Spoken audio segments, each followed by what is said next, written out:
I'm Emma. My first big break after college was landing a job at Mason Trading Company as a lawyer's assistant. It was a bustling place, always buzzing with activity and ringing phones that hardly ever stopped. I loved the pace, it kept me on my toes. In those early days, while I was still figuring out which elevator took me where, I ran into Tom. He worked in the purchasing department, just a corridor away from our legal offices.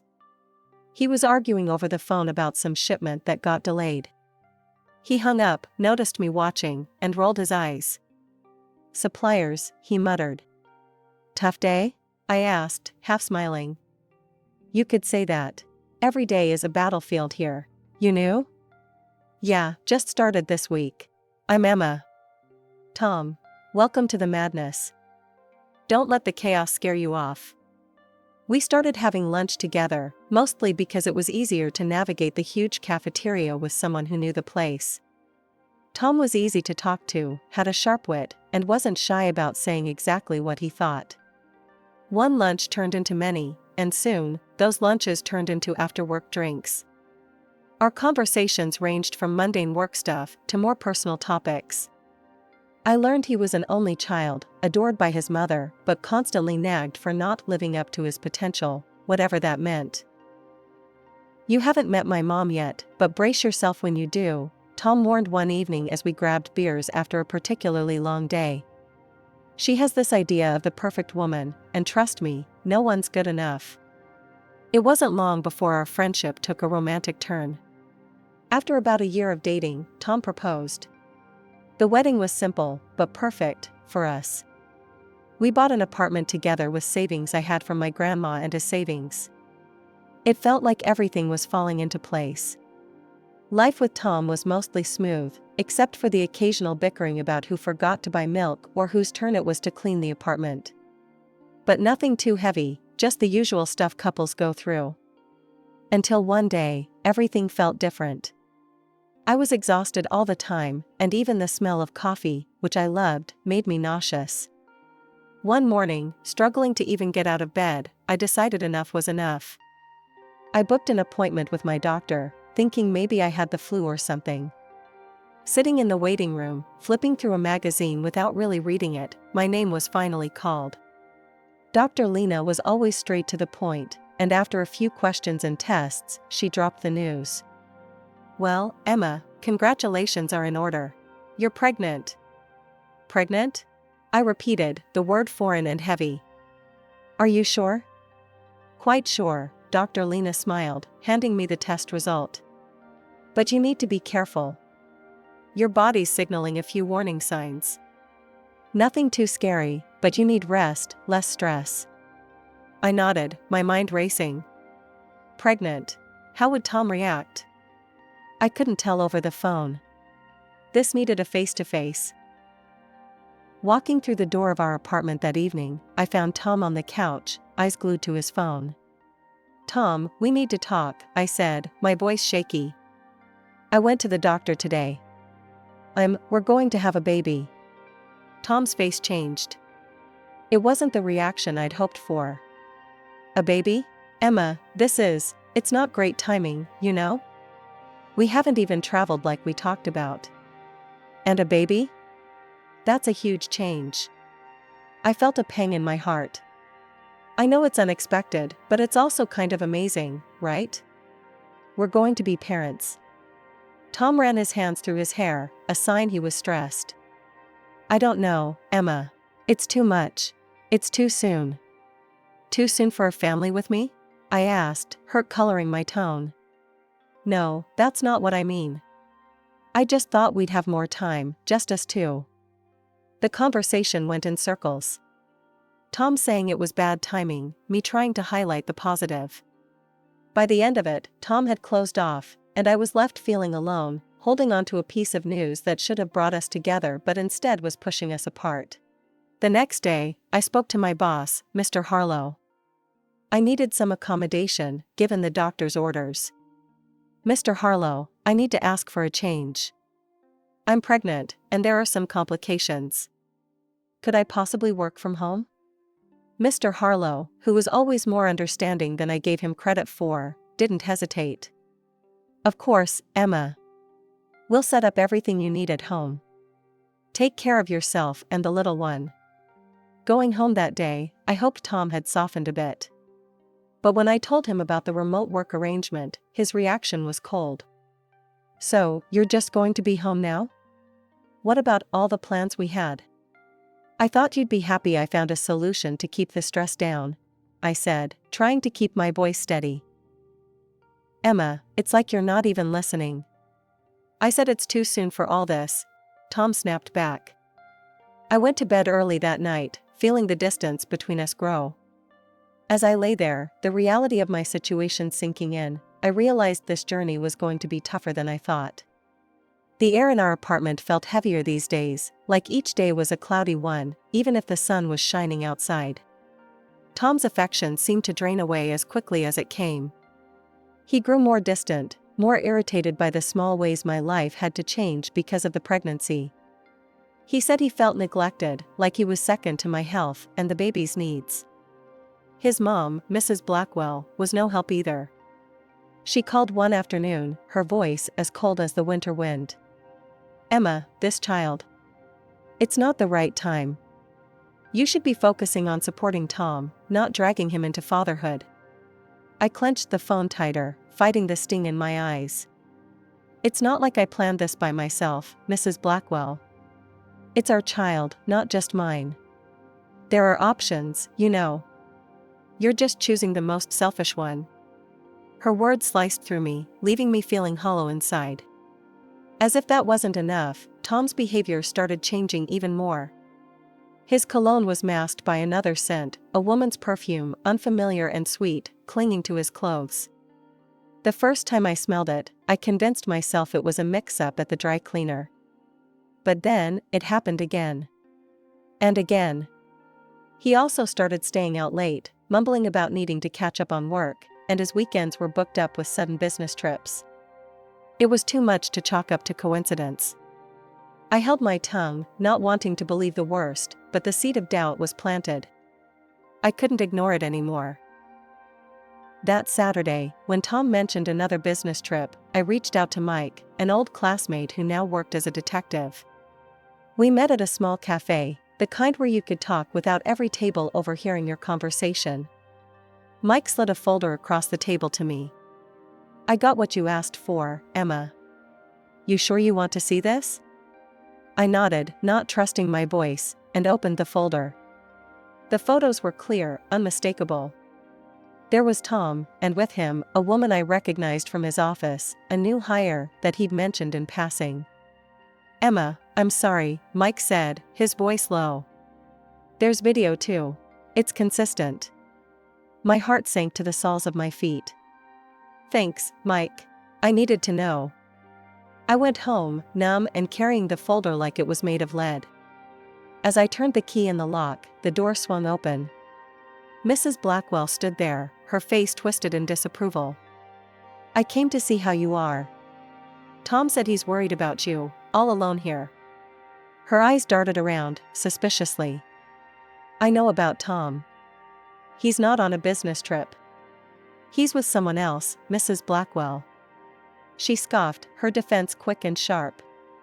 You're driving him away. Always sick, complaining, needing things. What man wants that? That's no excuse for cheating, I shot back, anger rising. And you think having his baby will fix things? No one in the family wants this child, Emma. Only you. Her words were like a physical blow.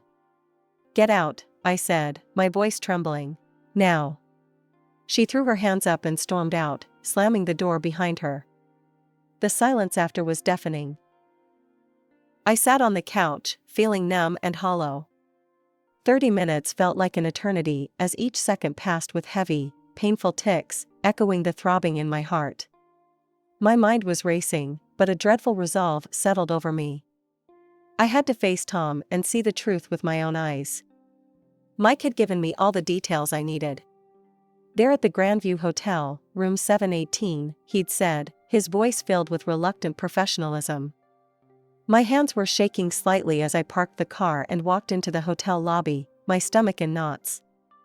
I took the elevator, my heart pounding in my ears with each floor it passed. When the doors opened, I stepped out into a brightly lit hallway that felt too cheery for what I was about to do. Room 718 was just down the hall, and as I approached, I could hear laughter and the clinking of glasses. My hand trembled as I knocked on the door. "Room service must be here with the champagne." I heard a woman's voice, chirpy and carefree. After a few seconds that felt like hours, the door swung open.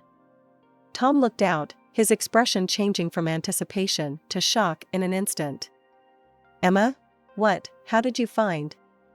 "I know everything, Tom," I said, my voice stronger than I felt. Without waiting for an invitation, I pushed past him into the room. The sight that greeted me was like a slap. There she was, his mistress, half-dressed, scrambling to cover up as if modesty meant anything now. Tom recovered from his initial shock and his face hardened. "Why are you here, Emma? To spy on me? To beg?" "Beg?" I echoed, incredulous, feeling a bitter laugh rise in my throat. "I came for the truth, not that you'd know anything about that." He scoffed, stepping closer. "You want the truth? Here it is. I'm not happy with you anymore. You're always so wrapped up in yourself and this baby." His mistress, now somewhat dressed, smirked and added, "Maybe if you paid more attention to him, he wouldn't be with me." Her words stung, but it was his agreement, the nod he gave her, that twisted the knife deeper. "Yeah, you should be thanking us. We're just waiting for your baby to be born. Then I can finally move on properly." The room spun around me, and a sharp pain stabbed through my abdomen. I doubled over, gasping, the shock and pain mingling into a nauseating swirl. "Tom, I think something's wrong," I managed to say, my voice a whisper of desperation. "Please, call an ambulance." He and his mistress exchanged a look, a quick, dismissive glance, and then he turned back to me. "You're probably just overreacting, like always." They dressed quickly, stepping over me as if I were just another obstacle in their path.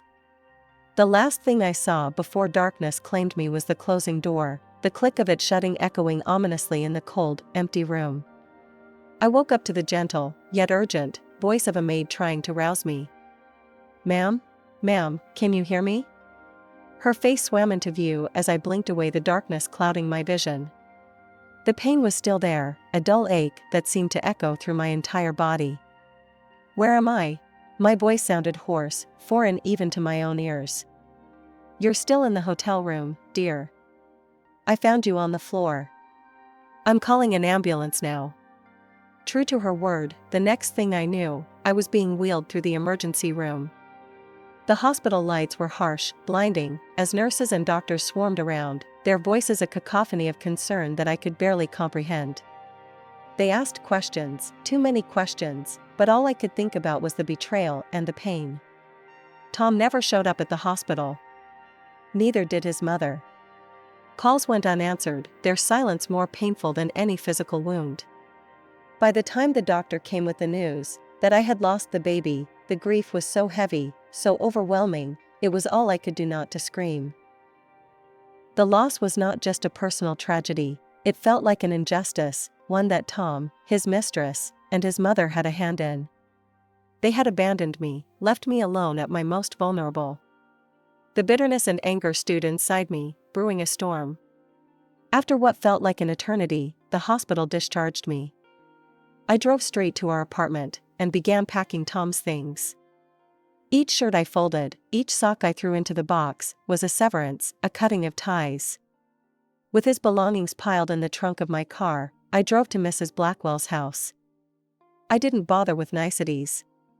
I unloaded his things right in the driveway, letting them fall wherever they may. I didn't knock, I just walked in.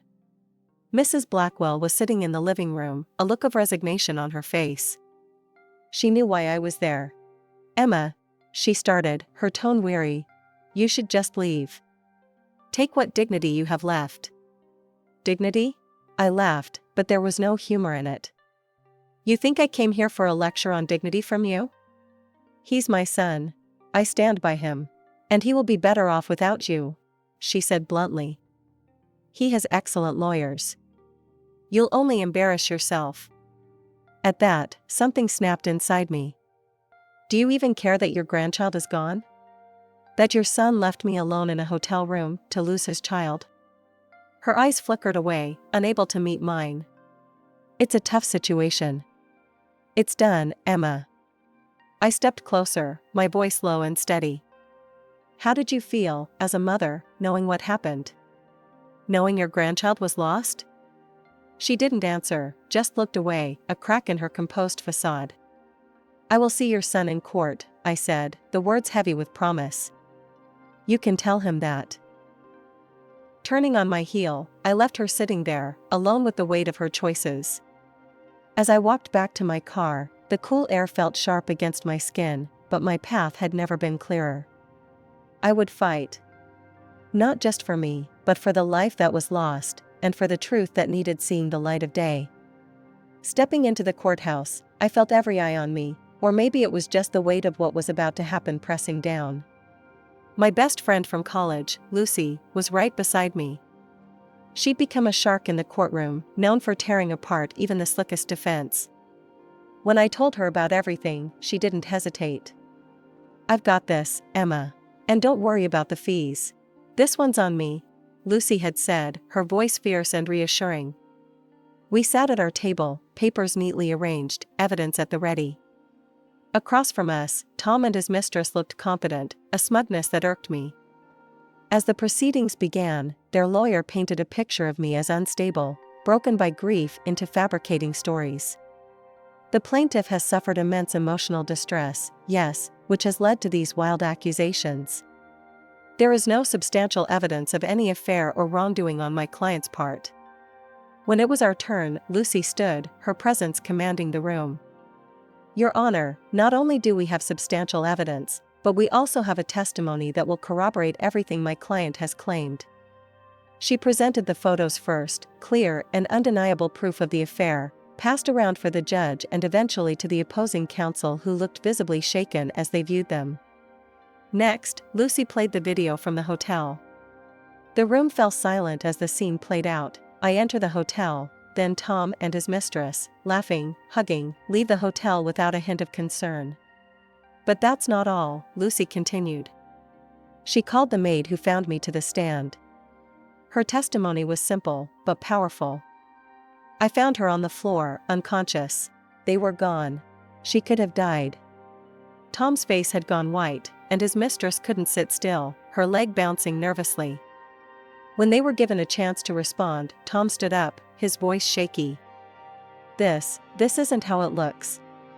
We were just scared and confused. Scared? So you leave your pregnant wife unconscious on the floor? Lucy shot back, her tone icy. The judge took everything into consideration, the weight of the evidence, the testimonies. After what felt like a lifetime, he spoke. I find in favor of the plaintiff, Emma Blackwell. The evidence of infidelity and negligence is overwhelming. I am granting a 50-50 division of all marital assets, as well as financial compensation for the emotional distress caused by the actions of the defendants. As we walked out of the courtroom, Lucy elbowed me gently, a victorious glint in her eye. How's that for justice? I managed a small smile, feeling a mix of relief and sorrow. Thanks, Lucy. I couldn't have done this without you. Life had been limping back to normal after the courtroom drama.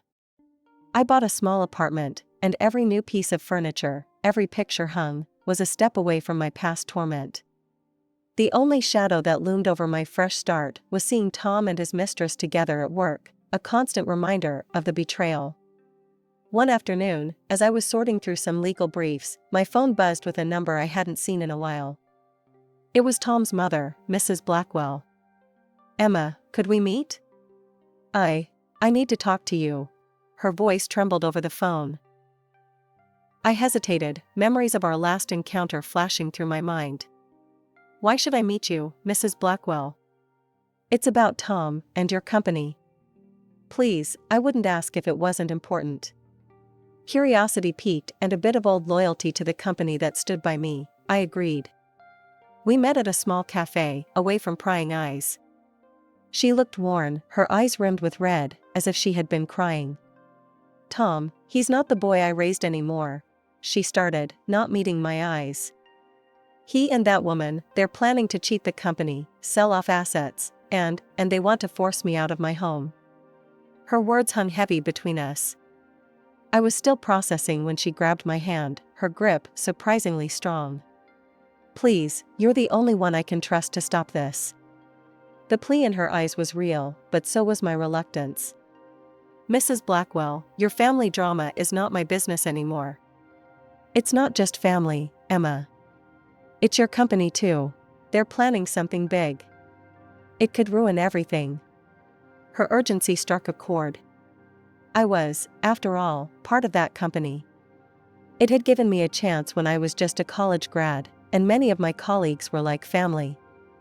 All right, I'll look into it, I conceded, more for the company than for her. Back at work, I started digging. I quietly pulled records and contracts, tracing the trail of transactions Tom and his mistress were involved in. It didn't take long to spot irregularities. The numbers didn't add up, goods were being purchased at inflated prices, far above market value. Armed with evidence, I made my way to the director's office. Laying the documents on his desk, I watched his eyes narrow as he scanned the evidence. This is serious, Mr. Harlow stated flatly, looking up at me. I'll handle this from here. Thank you, Emma. You may have just saved this company from a significant loss. Leaving his office, I felt a mix of relief and anticipation. Walking past Tom and his mistress, I caught snippets of their mocking laughter. I couldn't help but smile to myself. Justice had a way of finding its path, no matter how twisted the road might be. After exposing Tom and his mistress, a full-scale investigation rippled through the company. As it unfolded, I was often called to testify, detailing every discrepancy and irregular transaction I had uncovered. The courtroom once again became a familiar setting, but this time I stood confidently, bolstered by the truth and the mountains of evidence that supported our claims. The legal battles were intense and draining. Tom and his mistress faced the consequences head-on. The company, having suffered significant potential losses, pursued justice relentlessly, culminating in a multi-million-dollar lawsuit against the duo. The verdict was as expected, guilty. The court's decision barred them from holding any senior positions in the future, a fitting end to their corporate malfeasance. Amidst the chaos, my own career took a surprising but welcome turn. The company recognized my efforts and promoted me to a senior lawyer, an acknowledgement that came with a significant award. One quiet afternoon, as I was organizing files in my new office, a spacious room with a view of the city skyline, my phone rang. The screen displayed a number I hadn't seen in a long while. Mrs. Blackwell. Emma, it's me, her voice came through, tinged with humility, a stark contrast to our last encounters. I wanted to thank you for saving my home from being sold out from under me. Her gratitude was genuine, and despite everything, I felt a twinge of sympathy for her. You're welcome. I did what I felt was right. There was a pause, a breath of silence, before she added, I was wrong about you, Emma. So very wrong. I used to think you didn't deserve my son, but I've come to realize it was he who didn't deserve you. Her words, unexpected and raw, took me by surprise. Thank you for saying that. It means more than you might know. Could we meet? I'd like to apologize properly, face to face, she suggested, a hint of hope in her tone. I considered her request. All right, Mrs. Blackwell. Let's meet. We decided on a quiet cafe, neutral ground, for what was to be a frank conversation. Sitting across from her, I saw the changes the months had wrought on her. Gone was the haughty demeanor, replaced by a somber reflectiveness. Emma, I'm sorry for everything. I was blinded by my own expectations, my own desires for Tom, that I couldn't see the truth. You were always the stronger person, and I admire that deeply now, she confessed, her eyes not meeting mine. It's been a tough journey for us all, I acknowledged, my voice steady. But your apology is accepted, Mrs. Blackwell. We talked more, about life, about lessons learned. It was clear that friendship wasn't on the table, but mutual respect hung in the balance, a fine thread that connected our shared history. Leaving the cafe, I felt lighter, as if her words had lifted some of the shadows of the past. I walked back to my office, past the now empty desks of Tom and his mistress, a reminder of the bullet dodged. Their laughter no longer echoed through the halls. Instead, my own steps sounded a steady beat towards the future.